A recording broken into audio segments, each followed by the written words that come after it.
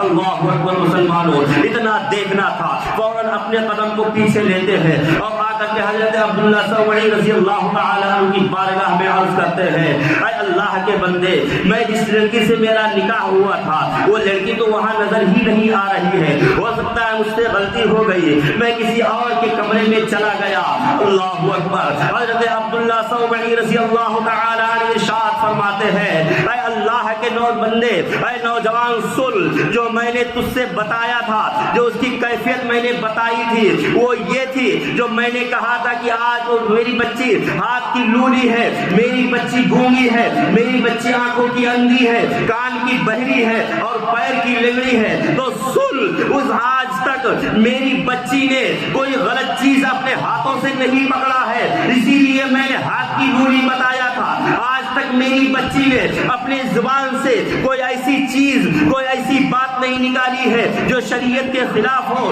اسی لیے میں نے اپنی بچی کو گونگی کہا تھا۔ آج تک میری بچی نے اپنی نگاہ کسی حرام چیز پر نہیں ڈالی ہے، اسی لیے میں نے آنکھوں کی اندھی کہا تھا۔ آج تک میری بچی نے کوئی ایسی بات کو نہیں سنا جو شریعت کے خلاف ہو، اسی لیے میں نے کانوں کی بہری کہا تھا۔ آج تک میری بچی نے کسی ایسے طرح اپنے قدم کو ایسے جگہ پر نہیں چلایا، ایسے اپنے قدم کو ایسے راستے پر نہیں چلایا جو شریعت کے خلاف ہو، اسی لیے میں نے اس کو لنگڑی کہا تھا۔ اے بچے سن، وہی تیری بیوی ہے اور وہی میری بچی ہے، اسی سے تیرا نکاح ہوا ہے۔ اللہ اکبر مسلمانوں، اس طرح سے جب ماں مل جائے تو بیٹا کیسا ہوگا، اس کے شکم سے جو بیٹا دنیا میں آئے گا اس کا عالم کیا ہوگا۔ جب ایسی ماں اور ایسا باپ کا ملن ہوتا ہے تو بیٹا غوث اعظم بن کر کے آتا ہے، وہی بیٹا اور سارے اولیاء کرام کا سردار بن کر کے آتا ہے۔ وہ سرکار غوث پاک رضی اللہ تعالی عنہ کی ذات گرامی ہے کہ جب ماں ایسی ہو، وہ ماں جو اس طرح سے شریعت کی پابند ہو، وہ ماں جو اپنے بیٹے کو شکم میں رکھ کر کے قرآن کی تلاوت کرتی ہو، جب ماں 18 پارہ کی تلاوت کرتے کرتے جو بچہ ماں کے شکم میں 18 پارہ حفظ کر لے، وہ سرکار غوث اعظم رضی اللہ تعالی عنہ کی ذات گرامی ہے۔ حضرات محترم، آج لوگ کہتے ہیں کہ تم انہیں مشکل کشا کہتے ہو، آج لوگ کہتے ہیں تم انہیں غوث اعظم کہتے ہو۔ اللہ اکبر، میں انہیں مشکل کشا بھی مانتا ہوں، انہیں غوث اعظم بھی مانتا ہوں، انہیں مدد کرنے والا بھی مانتا ہوں، اس لیے کہ اللہ تبارک و تعالیٰ کی ذات جو ہے وہ حق ہے کہ اللہ تبارک و تعالیٰ کی عطا کرنے والا ہے، اللہ تبارک و تعالیٰ مشکل کشا بھی ہے، اللہ تبارک و تعالیٰ مدد کرنے والا بھی ہے، لیکن اللہ نے اپنی عطا سے سارے بزرگوں کو وہ قوت عطا کیا ہے، وہ قوت دی ہے کہ وہ بھی عطا کر سکتے ہیں، اللہ کی مدد سے وہ بھی عطا کر سکتے ہیں۔ اللہ جو عطا کرتا ہے وہ اس کا ذاتی ہے، اور جو اولیاء کرام عطا کرتے ہیں یہ عطائی ہے۔ اللہ نے انہیں جو قوت دی ہے، وہ طاقت دی ہے، وہ جسے چاہے عطا کر دے، جسے چاہے ان کی مدد کر دے، جسے چاہے جب چاہے جس طرح سے مشکل میں اگر پھنسا ہو، مشکل کے وقت انہیں یاد کر لے تو وہ اس کی مشکل کشائی بھی کرتے ہوئے نظر آتے ہیں۔ تو حضرات محترم، وہ سرکار غوث پاک رضی اللہ تعالی عنہ کی ذات گرامی ہے۔ آج ہمارے گھروں میں بھی بچہ ہوتا ہے، ہمارے گھروں میں بھی ہماری جو بیویاں ہے، ہماری مائیں ہیں، جو بھی پیٹ سے ہوتی ہے، ان کے شکم میں بچہ ہوتا ہے، تو آج ہماری گھر کی عورتیں کیا کرتی ہیں؟ انہیں تو ٹی وی دیکھنے سے فرصت نہیں ملتا ہے، وہ ہمیشہ ٹی وی ہی میں نظر آتی ہے، ٹی وی تو ان کو ٹی وی ہی ہو جایا کرتی ہے۔ ٹی وی دیکھتے دیکھتے بچے کے اوپر ایسا اثر پڑتا ہے کہ بچہ دنیا میں آتے ہی ٹی وی کا گرویدہ ہو جاتا ہے، ٹی وی کا شوقین ہو جاتا ہے۔ آج ہم بچوں کو جو لوریاں سناتے ہیں، موبائل دے کر کے سناتے ہیں، موبائل دکھا کر کے سناتے ہیں، ناچ گانے سنا کر کے چپ کراتے ہیں،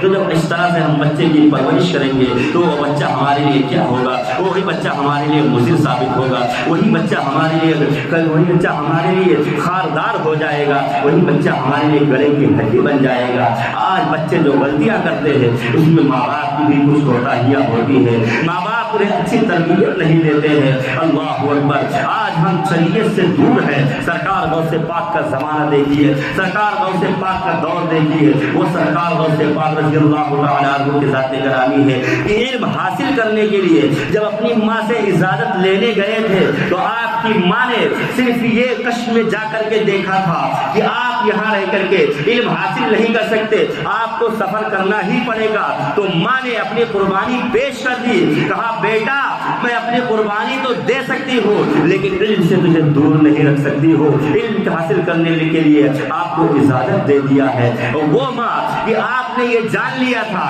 کہ اگر آج میرا بیٹا یہاں سے چلا جائے گا تو کل واپس یہ اس وقت تک میں اس کے چہرے کی زیارت نہیں کر سکوں گی جب تک قیامت نہ آ جائے گی، قیامت تک میں اس کے چہرے کی زیارت نہیں کر سکوں گی۔ اللہ اکبر، ماں کو یہ معلوم ہے کہ میں اپنے بیٹے کو واپس دیکھ نہیں سکوں گی، لیکن پھر بھی ماں اپنے بیٹے کو علم حاصل کرنے کے لیے اجازت دے دیتی ہے، اپنے سے دور کر دیتی ہے۔ لیکن آج ہمارا معاملہ کیا ہے کہ ہم اپنے بچے کو دین سے ہی دور رکھ رہے ہیں، اپنے بچے کو دینی تعلیم دینے سے پرہیز کر رہے ہیں اور یہ سوچتے ہیں کہ دینی تعلیم دے کر کے ہمارا بچہ کیا کر لے گا، کون سا ایسا ہنر کما لے گا، کون سے اتنا پیسہ یہ کما لے گا۔ لیکن مسلمانوں قربان جائیے، آپ بچے کو دینی تعلیم دیجیے، جب بچہ دینی تعلیم حاصل کر لے گا تو وہی بچہ آپ کا فرما بردار ہو جائے گا، وہی بچہ آپ کے کہنے پر چلے گا، جس طرح سے آپ اسے چلائیں گے اس طرح سے وہ چلتا ہوا نظر آئے گا۔ آج دنیاوی طور پر آپ دیکھ لیجیے جو یہ معاملہ چل رہا ہے،